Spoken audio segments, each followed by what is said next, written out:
if you're shooting multiple rounds, you're already getting hearing damage, even with hearing protection. And then you get the concussive blast, where if you shoot a break, you're actually getting the sound waves through the bones in the front of your face that go around to your eardrums. Welcome to Gun Owners of America State of the Second podcast. I'm Kaylee. And I'm John, and today we're joined by Zach from Rugged Suppressors. Zach, how are you today? Good, and yourself? I am doing fantastic. It's a beautiful day in Myrtle Beach. Go ahead and tell the folks a little bit about yourself and the company. Sure. My name's Zach Keene. I work at Rugged Suppressors. I'm the digital content manager there, and then have kind of my side gig doing freelance photography with Keen Exposures. But Rugged Suppressors, the big thing we're known for is just kind of trying to make the most durable, reliable cans on the market backed by an unconditional lifetime warranty. So one of the big things we're known for is no matter what happens, no matter how many times, you're fully covered. So even if someone picks their can up, shoots a hole through the side of it, tells us they did it on purpose, we're still going to fix it for them for free. Wow, that is not a challenge. Yeah. To anyone listening, but that's awesome. You guys also make quite a splash with the kind of content. And I know we were briefly talking about the sticker game that you guys have and the patch game. What is it like kind of pushing the envelope and really making Rugged Suppressors a part of the pop culture side of the firearms community? I think it makes it more entertaining, especially a lot of times for me, I'll think to myself, I wish I had a shirt that was like this, which is kind of like maybe selfish of me in some senses, but I could be like, oh, well, if Rugged makes a shirt like that, I can get one for free. So I'll design one that's cool, that looks like a shirt I would like to see. So between shirts and hats and stickers, which I think works out well because most of us come from that industry and have the same mindset and culture. And so we just think, let's make stickers, patches, shirts, hats, and things that we would like and actually wear ourselves instead of just standard like the logo and nothing else. So that's kind of the big thing behind it. I may have done that a time or two. Designed a shirt that I wanted. Yeah. And same thing with patches, like SHOT Show. We always do kind of a special SHOT Show patch we hand out with like the Amber Heard one that had her like disgusted face where it said when anyone shoots unsuppressed. So just kind of try and change it up and have fun things out there. I love that. Well, we're going to go into our first segment, which is rapid fire. So I'm going to throw you some questions, try to answer them as quickly as you can, see if we can stump you, or if you want to go in a little deeper, go for it. So First question, best self-defense caliber? I use 9mm probably, just because that's usually what I have on me. Like 5.56 would be nice, but realistically, I'm not walking around with my AR on my back. All right. Glock or 1911? M&P. Ooh. Throwing a monkey wrench in that one. Yeah. Grail gun. What was that? What is your grail gun? I don't know what a grail gun is, to be honest with you. What is the gun that you want the most that you've been pining for? I'm honestly lucky enough where I kind of have all the guns I've ever wanted. Like, obviously, there's things I could always want more of, but there was a gun. I was up in Arctic Ammo not too long ago, and it was a triple barrel shotgun that was like 16 inches. And I was like, this would be a pretty cool gun to have. That was like the first thing in a while where I'm like, I kind of want to buy this. I have no like actual use for it whatsoever, but it's just kind of cool. But yeah, as far as guns, having a minigun would be cool, but I could never afford to shoot it. So that's kind of the problem. If you could meet any historical figure, who would it be? Maybe Theodore Roosevelt. Ooh. I like that answer. That's a great answer. And then the last one, top 3 guns of all time. Of all time. That's a hard question. Yeah. I'd say probably the M40 or like Remington 700, just because I love that base and shot that gun so much. The AR-15 in a sense, just because it's so customizable. You can do so many different things with it. And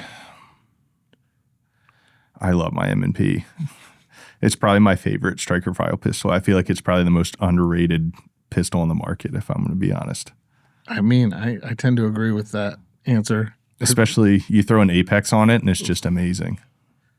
I went up to Apex and hung out with Scott and I was like, can you fix my M&P and make it better? He's like, yeah, hold on. Yeah. That is the best trigger for the M&P. Mhm. And it just makes the M&P. I've tricked out my M&P compact. I've got a Faxon slide and barrel on it. Yeah. And Apex trigger, and I've got a Swamp Fox on it, and I'm working. I got to get a comp, and once I get the comp on it, it'll be all finished. Yeah, I mean, I've shot most of all the different handguns out there, and it's just, I think, like my personal preference and all the rounds I put through it, and like I filed down the slide release somewhat, so like I put the mag in and the slide automatically goes forward, and it's just one of those things where I'm like, I just have so much time on it. I love it. I mean, you gotta love them. They're fantastic guns, and they just work. I just need like something else with the M&P line. I just shot the Spectre comp about a week ago. Mm-hmm. I think that's almost there to the perfect. It still needs an Apex trigger, but it's almost there to the perfect M&P. So, thank you for answering those questions. Yeah. They were real quick. Let's go ahead and get into your backstory. I heard it's a very interesting backstory.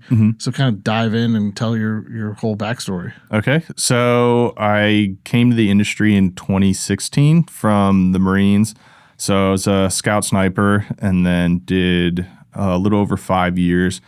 Got out just because I felt like there wasn't really a point to be there anymore because pretty much all the deployments ended and it was just go do UDPs and sit around and then train to go sit around some more. So I was like, I'm kind of ready to do something real. So got out and then started at Rugged in 2016. I was the 6th employee doing like sandblasting. I saw a thing on Indeed for it. I think we were talking about earlier how to get into the industry, but I did Indeed and it was like a sandblasting position at Rugged Suppressors. And I had to Google what sandblasting was because I didn't even know what it was. And so I showed up and I was like, I don't know how to sandblast. I'm not going to lie to you, but I will learn how to do whatever to get my foot in the door and start working in the industry.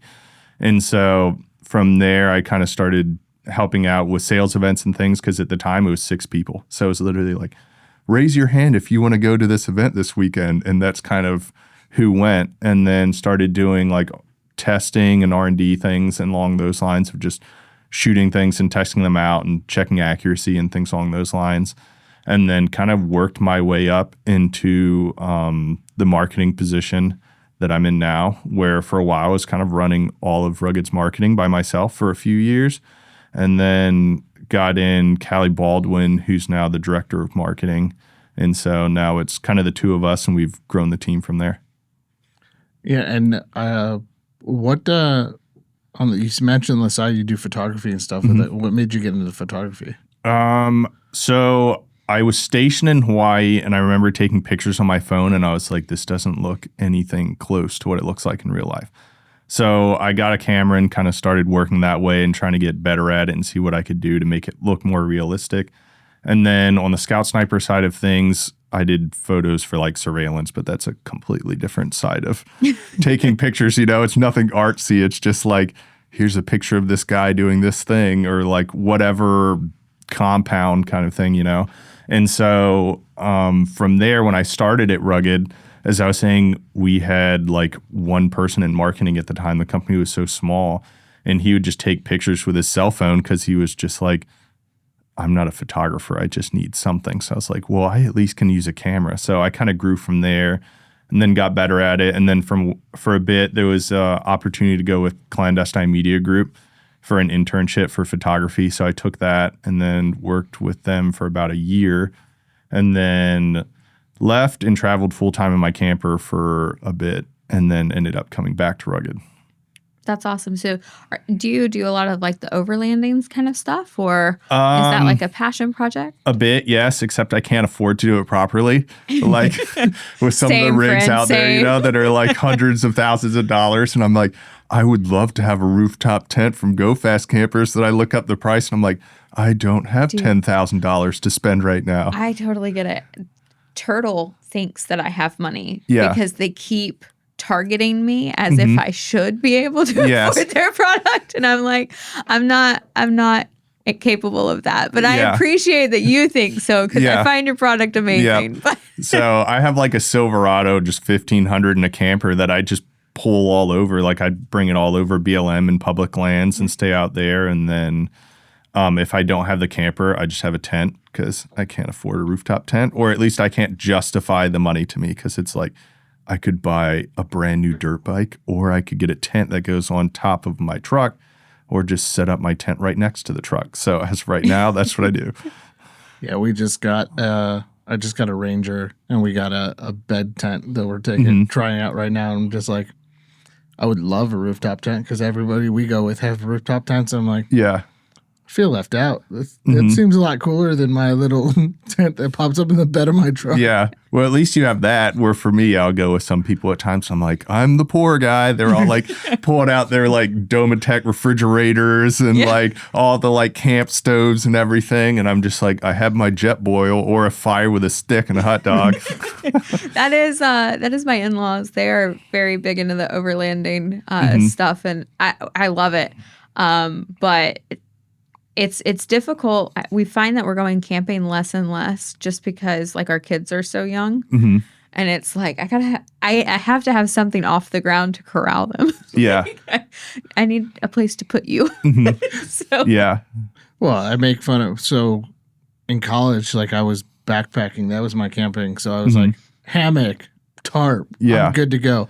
I go camping with my in-laws one time, and they're like, yeah, we've got this bougie, like, camper and everything. Yeah. I'm just like, this isn't camping. This is like camping adjacent, where you're parking in a parking spot in a giant state park. Yeah, I've had a similar thing where I'm like, because I have a camper too, but I don't consider staying in my camper camping. It's just like my mobile 1-bedroom apartment. So I've been with people too where they're like, we're going camping this weekend. I'm like, cool. So I get my backpack with all my backpacking gear and show up, and they're like, oh, this is where we're staying in the state park with their camper and everything set up. And I'm like, this is not camping. Like, you have AC, you've got like a TV, It's you're glamping. watching. Yeah, I'm like, you're watching TV right now. That's not a normal camping activity. Like, yeah, I've got my little stove, and I had my backpack all set up, and my wife's like, what are you doing? I'm like, we're going camping. Like, I got us 2 hammocks. I got this. We're gonna go camping. She's like, no, we're making like tacos. I'm like, You're making tacos. Yeah. What do you mean? Yeah. Like, what is this? Like, I've got pita bread and pizza sauce. You can make good food camping regardless of the level. I will say this, camp food hits different. It just does. And breakfast burritos on a campsite are the best. And you can't prove that I'm wrong. Oh, yeah.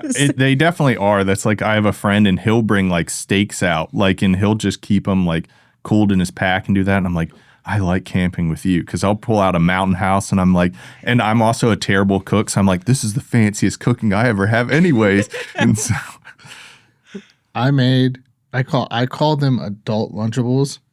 It's just pita bread and pizza sauce and like pepper. I would bring that every time I go backpacking, and people are like, you can make real food. I'm like, no, this is quick and easy. Like, I can have this. It's got everything I need. I thought you were going to be like, I make an adult Lunchable and then just like name everything on a charcuterie board. And I was going to be like, you are a millennial. Yeah.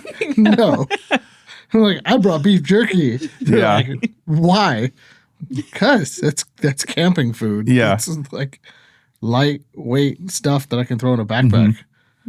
I'm with team his friend with steaks. I love food. Okay. I'm not a person that uses food as just a survival mechanism. Like, I like good food.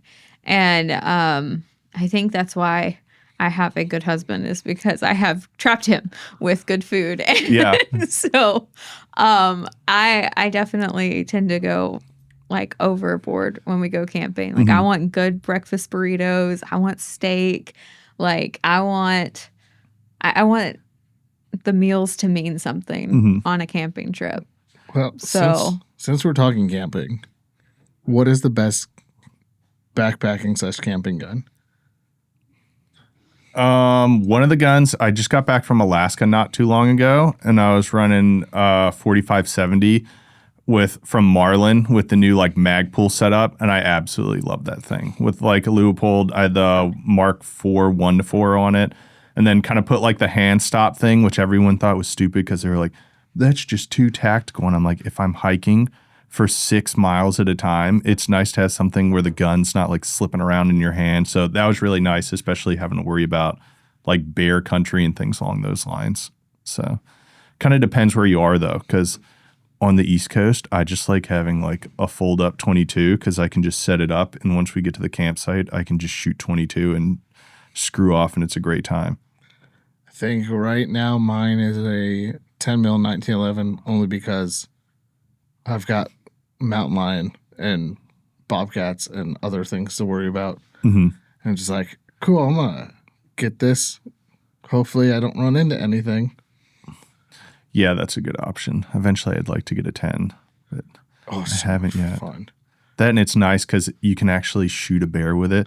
That's why I'm running like the 45-70 lever gun, because it's not like I'm going to pull out my 9mm and just be like, time to shoot this grizzly bear and just piss it off before it eats me. It's probably a good idea. Yeah. Oh, God. Just any... You know, somebody's probably done it. Never mind. No, we no, won't go down that. No, have you seen the story? There's a guy, because only know this because I had a guy who I used to work with who worked for buck knives. There's a guy in Alaska who killed a grizzly bear with his buck knife. Really? And like, because he got it right in the throat. Uh-huh. And it's like he's like the spokesman for buck. And he's like, I would that's hope he would amazing. my be. 110 saved my life. I'm like, Jeez, can you imagine? Do you make it into a big coat too with like the head over his face? think So he he has did. like this amazing outfit. And he's like, I killed this with my bare hands. he's got the knife like mounted on like a plaque, and it still has like the bear hair in it and stuff. I'm like, you are the He's a coolest better, man in the yeah, world. he's That's a better awesome. person. That's insane. Would never. Well, you live by a national park. I do. Like the amount of people walking through the Smoky Mountains and seeing black bear, I'm kind of like, okay, you look at them, you gotta walk away. Mm-hmm. The amount of people I've seen, like, look, Ma, it's a bear, I'm gonna go touch it. Like, no. The problem with where I used to live specifically, because I grew up in Sevier County, Tennessee, is the bear and the wildlife are around people way too much now. And people keep thinking that it's okay to touch them. And it's like, no, those are still wild animals. Yeah. And they just, it really bothers me, to be completely honest. Oh. The lack of respect for the wildlife. And because people don't realize, like, they could hurt you very easily, and you especially shouldn't touch the cubs. And I don't understand why I feel like needing to make this PSA right now, but it's just like I cringe at it. Now I don't live in that area anymore. I live in Upper East Tennessee, where people the bears aren't as acclimated to people, and but yeah. It is a wild time with tourists. They can do. It's like they think it's a petting zoo, and I'm like, it's not. Let's not. What do you mean? Like, what was it? 3 months ago, some lady picked up a cub and it bit her, and she like threw. Then they started chasing it around. Oh my gosh. I didn't see that, but I I'm think not that was- surprised by it. Yeah. I think it was in North Carolina. PSA: respect Yeah, wildlife. Please don't don't. be like that person. Well, we are halfway through the show, which means it's time for our segment From the Soapbox, where we tackle an issue that is on the controversial side for some people in the firearms community. And today we're going to be talking about suppressors freedom and the NFA. So what are your hot takes? I mean, I don't believe the ATF should exist at all, but I'd imagine most people listening to this would agree with that. The NFA specifically is definitely a pain, especially with suppressors. The thing that's been really crazy lately is just the wait times changing. It was kind of like threw a wrench in for us. It's definitely great being that they're faster, but it came out of nowhere. Like I remember we were hanging out, we heard from the ASA, the American Suppressor Association, like, hey, the system's going down. We don't know for sure when it's going to be back up. And we were like, okay, I guess we'll wait for eForms, which is a whole problem in itself, because the problem is when eForms is down and the system is down, we can't sell anything. We can't ship anything. We literally have racks full of suppressors for people trying to get back orders out where we're just waiting for the approved to be formed or approved. That way we can ship them to distributors who then have to do forms to ship them to dealers who then have to do the Form 4s to get them to individuals. So it's a ton of paperwork and bureaucracy that takes a ton of time and slows down the whole process. But anyways, all of a sudden eForms goes back up. There's a town hall with the ATF and they're like, wait times now are going to be around a week, which is amazing. I mean, I've gotten cans back where I got 2 cans in 2 days and then 2 more within a week. But the thing is, demand went through the roof. So as you'd imagine, overnight, it was just like we're getting orders that are exponentially more than anything we've had. So it's just a matter of trying to scale, going from, when I started, we had 6 people and now we're exponentially well above that, and just trying to hire on good workers that can maintain quality since we build everything in-house and kind of keep up with that. So it's been a wild ride. I mean, that's insane. You went from 6 months to a year to, I've heard people getting them in hours. Mm-hmm. Just quick turnaround time. Like I had a shop we walked in, a local shop I walked into, we were talking and he's like, oh, we just got the approval back. I'm like, oh yeah, how long did that one take? He goes, the guy just left. Yeah. And we've already got his approval. We got to call him to have him come back to pick it up. It's insane that I just don't understand how they could go from 6 months to the matter of some cases, even hours or days. Mm-hmm. What changed? Well, it's one of those big things where it kind of shows like this was purposefully done to prevent people from buying cans, because a lot of people, that was their main thing is, I don't want to spend money to pay for this, then pay for a $200 tax stamp, and then I don't get anything right away. Because, we've all kind of gotten used to like Amazon, where I'm like, I got spoiled for a while living in Colorado, where it was like same day shipping. And so nowadays I'm like 2-day shipping. What in the world? And so I think it's people want to spend their money on something and get it right away. So that was a big thing of, I don't want to buy something and have to wait a year to pick it up, So yeah. I think it kind of shows that was almost something made up and done just as a deterrent, which is kind of interesting why they're changing that all of a sudden now. Yeah, I think there's a lot of different levels, and there's definitely been a lot of conspiracy theories. And I'm sure for 90% of the people mm-hmm. listening to this podcast, they're like, well, they're just doing this so that they can't be sued on an exorbitantly long wait time. Mm-hmm. And I'm sure there's probably some truth to that. But I think it kind of gets back to the core value or in the core belief of like a right delayed, it's a right denied. Mm-hmm. And this is something that doesn't make the gun more deadly. No. It doesn't change anything except for providing hearing protection. Mm-hmm. And, we look at places like Europe where it's almost mandatory to have. You have OSHA coming out in support of suppressors. Yes. And so it's one of those things where 1 + 1 is really never mm-hmm. equaled 2. And I think it's why, you're seeing a consistent push on the federal level and even to some degree on state levels to try to get more suppressor freedom, whether that's hunting with a suppressor or, actually having the passage of something like the Shush Act, which mm-hmm. was Senator Mike Lee's bill. Those things have significant value because, ultimately, I think most gun owners would like to shoot without having to have hearing protection mm-hmm. and, or additional hearing protection. And I also believe that from a gun culture standpoint, the fear around the suppressors, mm-hmm. How Hollywood built them up to be where it's completely silent. Like we've been able to debunk that yes. to such a degree that I'm not sure that Hollywood has the same hold that they mm-hmm. would have had 10 years ago. If you compare a James Bond movie of now versus, a few decades ago, the suppressors sounded wildly different. What do you mean? Hollywood lies? How dare you call out Hollywood like that? I know. How dare you call out Alec Baldwin? Well, I think the big thing is for me, like, even if they didn't lie, like let's say suppressors made a firearm completely silent where there's no sound whatsoever. I don't think that should mean that they shouldn't be legal anyways. Like, I don't think a suppressor should be legal just because it's quote unquote not as good as you would think. Because the Second Amendment isn't around to be like, oh, you can have a firearm as long as it's not too effective. Like, realistically, we have guns to kill people and the government, like a tyrannical government. And so that's kind of the big thing for me is it's like, you can't be like, oh, this should be allowed because it's not too dangerous. Or it's not too deadly. Or it's not too silent. And that's one of the things we hear in arguments a lot. And I think that's good just to sway politicians and things.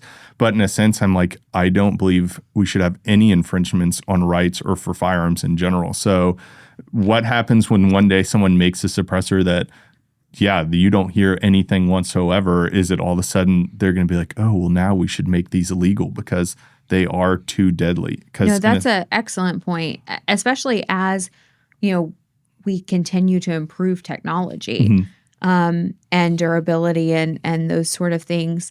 You want to see the industry grow and innovate. And so you don't want to base an entire argument on, well, it's not completely silent. I definitely agree with you there because, the goal was to make these things better and better. Or it's not for that purpose, like Hollywood assassin movies. And it's like, I didn't have a suppressor on my sniper rifle or in my M4A1 for no reason, just because I wanted a weight to stick off the end. Like, it's because it made me more deadly. And so I think that goes back to like the main purpose of having firearms is for that reason. And so I think that is a huge benefit, and along with the sound, because that's a lot of things people don't consider. I actually did a blog on where it's hearing protection isn't actually protecting your hearing. Because if you look at, say, the best hearing protection in best case scenario, which a lot of people have shown isn't usually what hearing protection gives you, is like 30 decibels of protection. Well, if you're shooting multiple rounds, you're already getting hearing damage, even with hearing protection. And then you get the concussive blast, where if you shoot a break, you're actually getting the sound waves through the bones in the front of your face that go around to your eardrums. So even doubling up is giving you hearing damage. So if you really want to protect your ears and you're shooting long periods of time, running a can with hearing protection is kind of the only way to do that. But it's funny because I took the leap and got an Apple Watch for the first time in technology. I sound old, but I'm not. But I went to a range day the other day, and it's like, you are in a loud environment. I'm like, no, really? Yeah. But like, even now, I'm just like, the amount of hearing. Like, my wife will talk to me and she'll say something and I go, what, you're talking to me? What did you say? It's just from being at so many range days and events. The other point I kind of want to bring up is back when you started, and it's about the same time I started in the industry, suppressors were this taboo thing. It was kind of like, hey, you've got to have a class 3, the misnomer, class 3 license, and it's all this wait time. And in the last, I guess we can call it the renaissance of suppressors in the last 4 or 5 years, it's been coming into common use. And that's the same argument we've been having with the government on AR-15s and things like that, things in common use. I think that tinfoil hat time, I think that's why the ATF is kind of pushing this quicker. But also there's so many like conspiracy theories. We could put our tinfoil hat around this just quick uptick in. But it hasn't been. I think it has a lot to do with companies putting out more information. It has a lot to do with more content creators putting out suppressor information. But it hasn't been this very taboo thing anymore. It's just common use. Everybody's getting into it. And we're seeing that shift also on the industry side with range days, where you're getting more suppressor hours or suppressor dedicated range days, or even just suppressor, hey, we're going to spend the half day just shooting suppressed. Then a lot of companies actually even reach out to me. Like, if we're on the way to an event and they don't have suppressors for their cans, they're like, hey, could you guys send us or let us use cans during this event? That way we can have our firearms suppressed. So I think it's becoming very popular where people are actually seeing the benefits to running suppressors and things like that. And then with the wait times, it makes it a lot easier, which, yeah, you can get it in the whole conspiracy thing. I know like a big one is this just a test process to force ARs to be NFA items and to show they can handle it essentially? Because I'm kind of a big believer that the government's not really in the business of giving up ground or giving rights back. And so it's kind of, who knows what happens with that. But that's why you guys exist, to try and fight back against it. So if they tried that, geez, they're insane. Yeah, I mean, there's definitely a lot of conspiracy theories, and you know, a lot of them probably have some merit to them as well. You know, I think that, you know, it's important for us to be proactive as much as we can. And that's why, you know, we send email alerts out. You know, we post stuff on social media as much as humanly possible to get information out.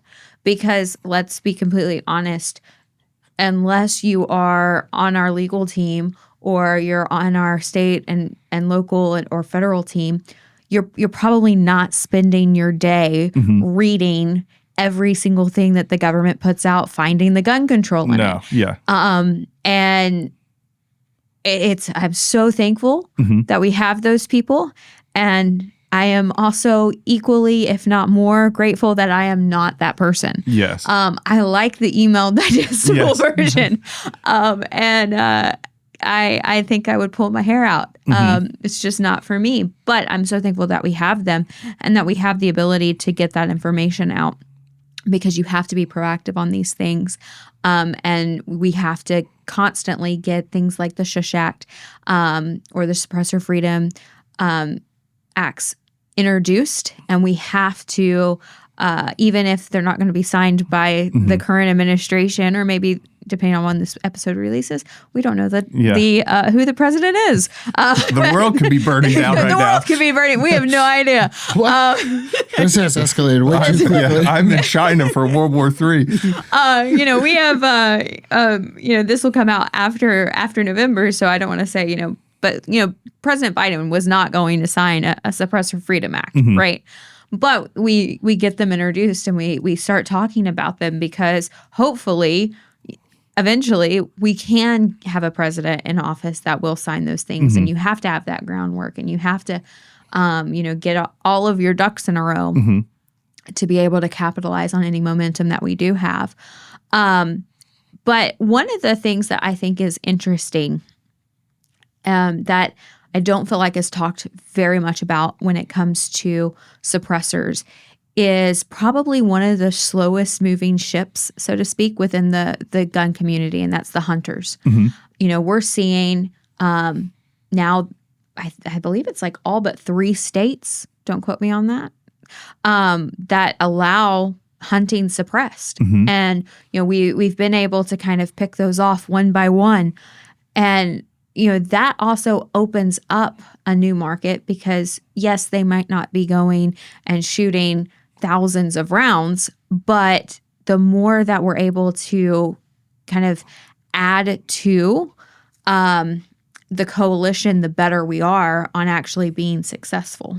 Oh, absolutely. That's why we did like our whole Alaskan line, where it's pretty much dedicated to hunters. I mean, it fills other roles, but we made something that's as light as possible, especially for backcountry hunting, like the Alaskan series. I just got back from in Alaska for hunting.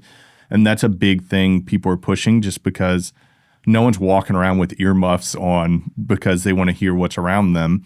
And then you shoot once, and some people think like, oh, it's not a big deal. But that one time shooting without a suppressor hearing protection is hearing damage. And it adds up over time, and a lot of people don't think about that. And then you have benefits where you can actually communicate with people if you have to take follow-on shots. I've had times before where I was doing like goat eradication, where I took out an entire family and they didn't even know what was going on, because I'm running a can and they hear a noise. One of them drops and they're looking around like, what was that? And then the next noise, and they hear the round go through the one and are looking at the rocks behind them because they think something came from that. And so that's a huge benefit for hunters, as well as your chances of follow-up shots, your recoil reduction, you're protecting your hearing. And then a big benefit right now that's different is a lot of times you'd buy a can and you're not going to have it until next hunting season.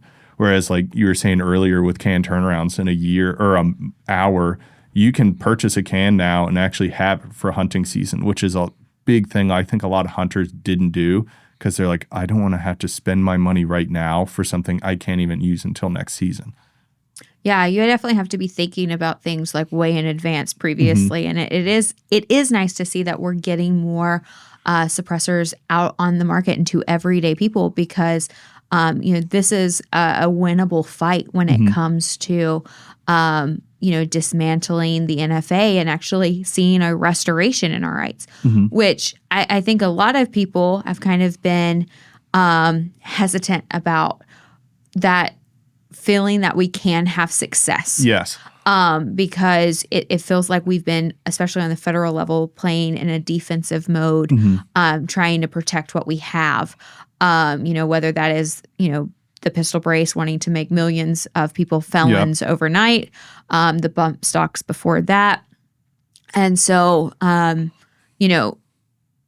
want to remind everyone that we now have over 50% of the country with constitutional carry. Yes. Because of the grassroots movement. And the more that we carry that momentum to the federal level, the more that we can actually start winning on these fights. We don't have to simply play defensively. We can also make offensive plays as well.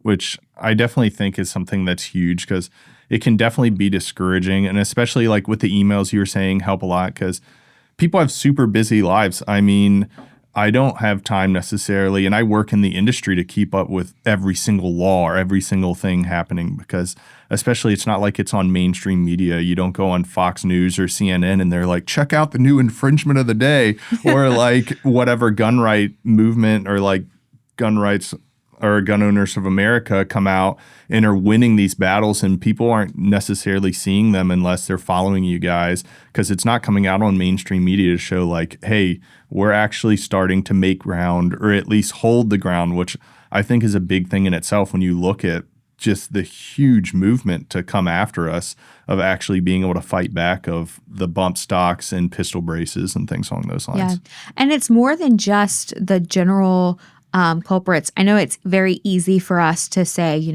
look, the ATF has become bloated and they wanted to make millions of Americans felon overnight. Fact check, true. But we also are seeing infringements in different areas that you might not think to look for gun control. For example, the lead ammo ban on public lands, that was pushed through the Department of the Interior. And so you're constantly having to look at everything kind of wholesale to see because they're very the anti-gunners are very smart and they're tactful in how they go about this. And so, they really, if you're not paying attention, you'll let something slip that we can't afford to let slip. Yes. And so, that's why, again, I'm so thankful I'm not on the team, but I'm glad that we have the right people on the team to make those things happen. Yeah, because even with like banks, like being in the gun industry and as a manufacturer, it's hard having like banks and credit cards because credit card companies all of a sudden will potentially just be like, oh, we're not working with you anymore. And even like websites is something I have to worry about or like email providers where it's just like all of a sudden our email platform is like, oh, sorry, you're a gun manufacturer. We just shut down everything you have. And it's just like, well, can I get contacts or do something to get that information that's valuable to reach people that want to hear from us? And it's just kind of like, screw off. And so it's from every angle, I think a lot of times people don't consider. Well, yeah, we were talking to Matador Arms way early when we started this, and they had their bank was pushing through orders, and they were getting their card processor was pushing through orders, and they sent out $13,000 worth of product, and the bank held it. And they're like, "Yep, nope, you guys sell guns, we're gonna keep your money." Yeah. Name another industry where they can just keep your money. That's not weed. Yeah. I mean, I think that's the only other one that I can think of that's very pushed down on it. I mean, this is a constitutionally given right. Yes. Shouldn't be able to just hold funds or anything like that because of your decision making. Yeah, like if we were a toilet paper company, they wouldn't get away with that, and toilet paper is not protected by the Constitution, And unfortunately, the problem is it's like an uphill battle to fight it because, of course, the government is totally on their side for a majority Luckily, South Carolina's not too bad, but the problem is it's a constant fight, where you see states that are typically more red or conservative or pro-gun, where people move to those areas and work to change things so they can turn it into their own hellscape they came from. And so that's kind of the problem as well. You kind of see it from all sides that it's a constant battle, but it's a battle worth fighting, for our rights and to protect our ability to protect ourselves. Absolutely. And one of the things that is important is as people move from these states, that we as gun owners build an on-ramp for them to understand the value of personal responsibility, the value of freedom, the value of, even if they don't want to participate in the Second Amendment, that they are also losing something too. It is a personal right. And, it's easy to say, well, I want this taken away from you. But when they have to recognize that they're also taking it away from themselves, I do think it adds a level of, well, why? And the answer is because you want to have the ability to actually be free. Yes. And the more conversations that we can have, the more new gun owners that we can bring into the movement, the better off we are at not only keeping conservative states, pro-gun, but actually turning the tide in some of those other areas as well. And I think it's a big thing, too, to make sure people understand that, like, the Second Amendment is what's holding things at the door for all the other things to come after that. Like, if you look in the UK, where people are literally being arrested for things they put on social media. And so it's like, oh, you don't like that? Well, the Second Amendment is something that helps fight against that. And I think a big thing, too, is just explaining, say, like, red flag laws. I think they do a very good job of making things seem like, how would you be against a serial killer having a gun or whatever, because in theory, saying this kid talks about all he ever wants to do is shoot his school up and dreams of being a serial killer and all these things, you'd think like, oh, red flag laws should be around to stop that. But the thing they don't consider is, well, if you look at red flag laws, who's making these rules and saying who's a threat, where they already are outright saying like, oh, if you don't believe in us, you're a right-wing extremist and you're a right-wing fringe terrorist. So it's like, oh, you went from a kid that legitimately may not, probably shouldn't have a gun, if he's talking about, I dream of murdering innocent people, to this entire group of people we're now labeling as terrorists, and red flag laws allowed us to take their guns overnight. And so I think that's a big thing of explaining to people like, this may seem good because the government wants to try and make it make sense or be like, oh, that'd be a nice thing. But you're not thinking about the effects of why is this really around? Like everyone knew a lot of the last school shooters and stuff. The FBI knew about it. Let's be real. The government doesn't really care. All they really care about is having more power. And so it's kind of, and I think most people, especially after COVID, understand like, the government is not here to help you. It's just how much power can they take? So if you show them like, they say this because of this, but this is what this actually means and is coming after. And I think more people can somewhat understand that, where at first they may off the top hear something about a gun control act and be like, oh, that's common sense, And I think that's a big thing of why they passed that. And I heard Tim Walz was friends with a lot of them. Yes. And BlackRock. Yes. What could possibly go wrong? Yeah. I mean, we've gotten some flack from specifically Michigan and a couple other places where what appears to be pro 2A bills, like constitutional carry in Michigan, where it was littered with red flag laws. Mm-hmm. And red flag laws are one of the scariest things, as a gun owner, it's one of the scariest things out there. Because if my neighbor does not agree with me, but knows I have guns, I can instantly get red flag laws. Oh, yeah. And especially crazy. Depending on where you live, like say you live in California and you own a handgun, well, to your neighbor and everyone around you, you may be a crazy extremist nut job because you own a handgun. And that's the whole reasoning behind it. So red flag, police are kicking your door in the middle of the night. And you're probably, if you think to yourself, like, which has happened already, where you get a no-knock raid, someone kicks your door in, you get your gun, and the cops shoot you. It's kind of like, that's a real thing that's happening that comes from this that a lot of people don't think of. It's not just some like, oh, it's the best intentions of actually trying to stop these evil people from having firearms. It's like, no, this is just a tool to disarm people. Yeah, and the reality is red flag laws, gun confiscation orders, and I think it's very important that we make that understanding be very clear, is that red flag laws is a rebranding by the left for gun confiscation orders. And it is not just an attack on the Second Amendment. It is a direct attack on the Fourth Amendment as well. And so you're not just giving up one right by allowing this to happen. You're giving up two. Yes. And I think that's an important thing to recognize for the people who might not be pro-gun, but if you ask them about their Fourth Amendment right, all of a sudden they're big fans. Yes. And so it's like, well, you're infringing both. And once that ground is lost, yes, we'll fight in the courts to preserve both of them, but we can't afford to give up those rights. And so again, when you're communicating with people who don't realize that it's a rebrand, that don't realize that they're losing not one but two constitutional rights, that we call that out when the media is making those plays, because that's how you're going to ultimately turn the tide. I couldn't have said it better.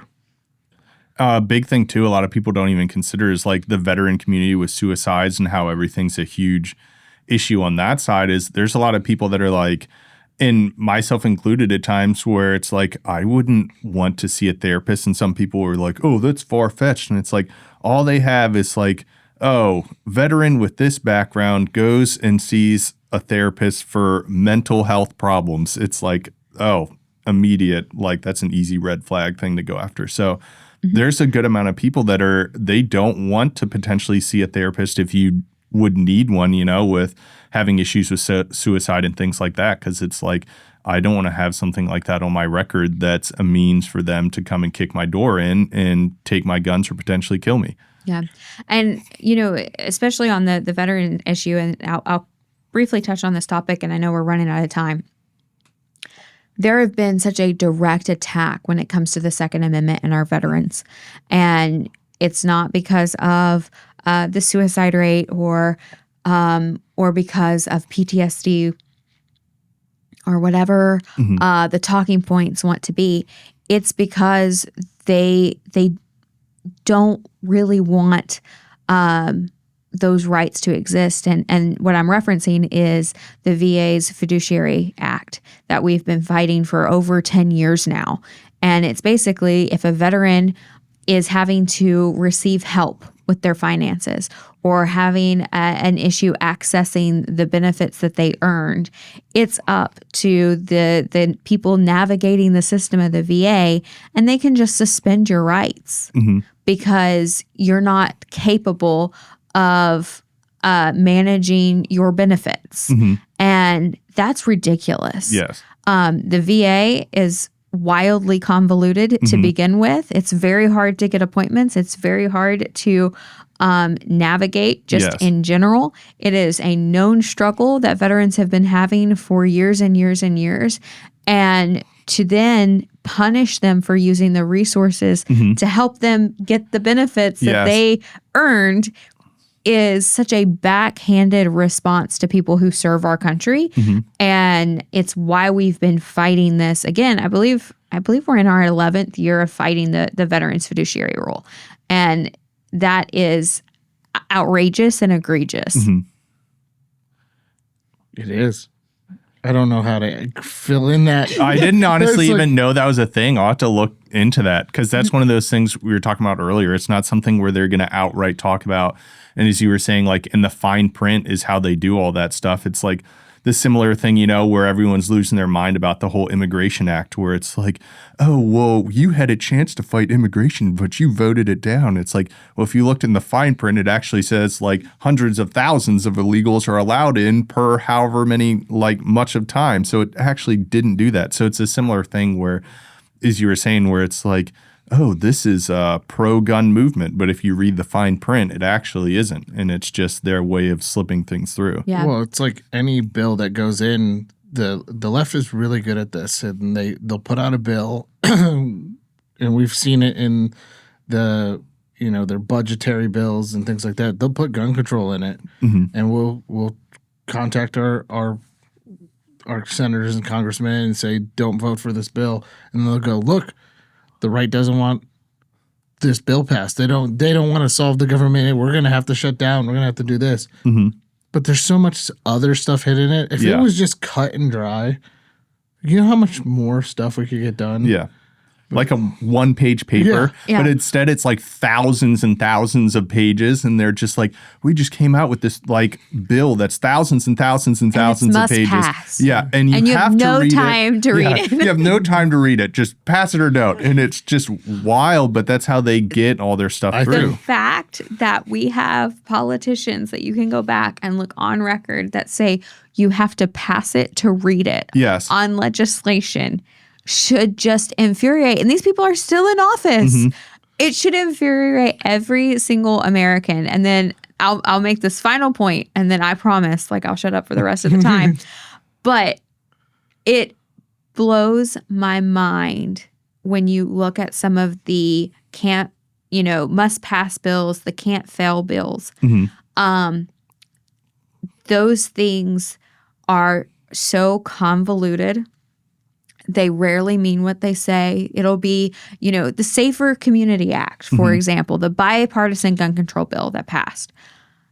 If you read the headline, Safer Community Act, there is not a logical person on earth that wouldn't say, I like safer communities. Yes. Of course you do. You have a brain. Yes. But what the bill actually did in the print did nothing to make communities safer. It actually caused them to be wildly unsafe. Yep. And so it should have been named the unsafer community bill. But that's not, that it wouldn't fit the thing. Sure. That, and there's probably also billions of dollars going to foreign countries within it too. Same thing with like the immigration bill. Yeah. Where it's just wild in the thing of just like, pass it before you read it. Could you imagine being like, I would like to buy this vehicle. How much does it cost? Don't worry about it. Sign this paper here, and afterwards we'll tell you how much money it costs, and it's going to be a 50% interest rate, but it's all good. Oh, and you don't get to test drive it either. Yeah. And then the other thing is like the National Defense Authorization Act. We find gun control in that every year, and we have to fight to get it removed. And it's a constant fight to get it removed. In the omnibus bills and the fiscal bills that are can't fail bills because you have to have the government running, they say. Those things are so riddled with gun control that our team is constantly having to, speed read to find out what it is so that we can alert our members before it's time for them to vote on it. Sure. And it's not like they're reading it. Like, you think Nancy Pelosi's reading this? I bet she probably can't even actually read it nowadays. She's gotten so old. So it's just like, oh, does this infringe with your rights? Pass. She's too busy lining her pockets. I know. That's my hot take for the day.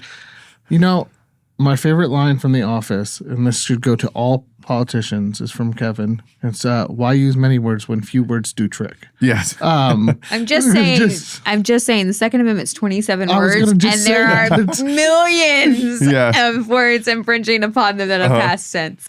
I mean, look at a lot of what our founding fathers wrote was very to the point. This is what's going to happen. Yes. So you're telling me yes that our founders thought that we were smart enough to understand plain language, and therefore they wrote things in plain language so that all of the citizenry could understand what was going on. What do you mean? And it worked? Yeah. No way. But it's funny how they try and misconstrue it too, where they're like, it's only for a militia or whatever things. And it's like, okay, you want to just make up whatever you want to say, but like, let's actually read quotes from the people that wrote it too. And it's pretty evident they're like, you have guns to fight the government. And it's that's like simply why it was created. And I think that goes back to the whole thing of people being like, well, this gun is too dangerous. And it's like, let's go back to why we have guns. It's not to hunt, which is a huge benefit. It's not to have fun. It's to be able to protect ourselves from a tyrannical government. And so, of course, it's like, yes, it's dangerous. That's why I need it. Like, what do you mean, Kaylee? We used to have presidents that would like walk through town and talk to citizens and hear what they have to say. What do you mean? Our politicians are supposed to serve us? No. No, you're wrong. How dare you think so boldly that our politicians... So boldly. Well, on that, we're going to have to wrap this episode up. We're getting the signal in the other room. So where can everyone find you? What's website, social, all of that stuff? So my personal is Zach Keen. It's just ZAKKEEHN on Instagram. And then Rugged Suppressors is Rugged Suppressors and then RuggedSuppressors.com. So any questions anyone ever has on cans, anything along those lines, we have real people that actually answer the phone that are within our building, and we'd love to talk to you and answer any questions anyone has. Awesome. Well, guys, make sure to like, share, subscribe, hit the little bell for notification on YouTube and all other podcasts. Well, that just shut off. I'm going to look at this camera. Yeah. And we'll see you next time.